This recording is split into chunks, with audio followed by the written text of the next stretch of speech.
তো আমার শসা গাছ সব কয়টাই উঠে গেছে। আসসালামু আলাইকুম প্রিয় দর্শক, আমি আমার ঘেরের জন্য বা আমার জমির জন্য চারা তৈরি করব। এর জন্য আমি কোকোপিট কিনলাম। কোকোপিটগুলো আমি ভালো সুন্দর করে ঝুরঝুরে করে নিচ্ছি, যাতে এখানে কোনো দলা অথবা কোনো ময়লা বা কোনো ইটের গুঁড়া বুড়া এইগুলো যেন না থাকে। তো সুন্দর করে আমি ঝুরঝুরে করে মিশিয়ে নিচ্ছি ভালোভাবে, এবং আমি আস্তে আস্তে আমার যে ট্রেগুলো আছে ট্রেগুলাতে আমি সুন্দর মতো কোকোপিটগুলা বসিয়ে দিচ্ছি। আপনারা খেয়াল রাখবেন যাতে এই কোকোপিটগুলা দেওয়ার সময় আপনারা বেশি চাপ দিবেন না, যাতে আপনারা তার কোকোপিটটা দলা হয়ে যায়। তো সাবধানতার সঙ্গে আস্তে আস্তে ঝুরঝুরে করে সব ভালোভাবে দিয়ে নেবেন। আমি এখানে শসার বীজ লাগাবো। তো শীতকালীন শসা, সাবিরা শসা, যেটা এগ্রোয়ান থেকে আনছি। তাছাড়া আমি সুন্দর মতো দুইটা ট্রে আমার 100 পিস গাছ ধরবে ইনশাল্লাহ। তো আমি সুন্দর মতো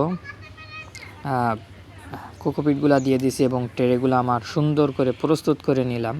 এভাবে রেখে দিব একটি ছায়াযুক্ত স্থানে, এবং আমি যে বীজগুলা দিব ওখানে, আমার এখানে শসার বীজ এবং কিছু করলা, ছোটো জাতের করলার বীজ আমি সংগ্রহ করছি, এবং এগুলা সুন্দর করে আমি প্যাকেটিং করে রেখে দিব। যেগুলো বাড়তি থাকবে এবং যেগুলো আমি ভিজাবো, এইগুলো আমি শসার বীজ 8 থেকে 10 ঘন্টা ভিজালেই হবে। করলার বীজটাও এভাবে ভিজাতে হবে।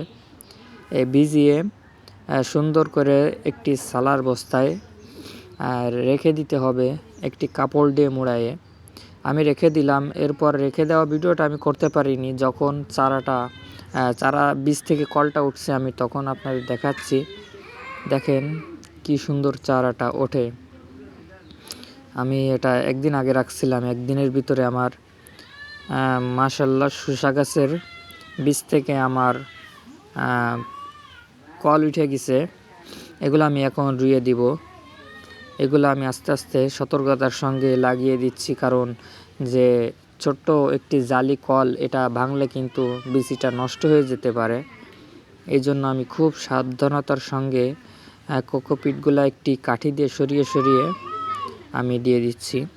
এরপর আমি 2 দিন পরে দেখলাম আলহামদুলিল্লাহ মাশাআল্লাহ অনেক অনেক চারা বের হয়েছে, এবং চারার কোয়ালিটি বা চারার গ্রোথ আলহামদুলিল্লাহ অনেক অনেক ভালো। তো প্রিয় দর্শক, আপনারা এইভাবে চারা তৈরি করে রাখতে পারেন, এতে আপনাদের অনেক অনেক সুবিধা হবে। এবং আমি উস্তের বীজগুলা একদিন পরে দিছিলাম, কারণ এটা একটু কলটা উঠতে দেরি হয়েছিল। এই জন্য এখানে উস্তে গাছের তেমন বড় হয়ে পারেনি, এবং শসা গাছগুলা মাশাআল্লাহ অনেক বড় হয়ে গেছে। আর 2 দিন থাকলে বা 7-8 দিন থাকলে লাগানোর উপযুক্ত হয়ে যাবে আশা করি। তো প্রিয় দর্শক, এই ধরনের ভিডিও পেতে অবশ্যই চ্যানেলটি সাবস্ক্রাইব করবেন। আপনারা যদি এই চ্যানেলে নতুন হয়ে থাকেন অবশ্যই চ্যানেলটি সাবস্ক্রাইব করবেন। পাশে থাকবেন, ভালো থাকবেন, সুস্থ থাকবেন। দেখা হবে অন্য কোনো ভিডিওতে। আসসালামু আলাইকুম।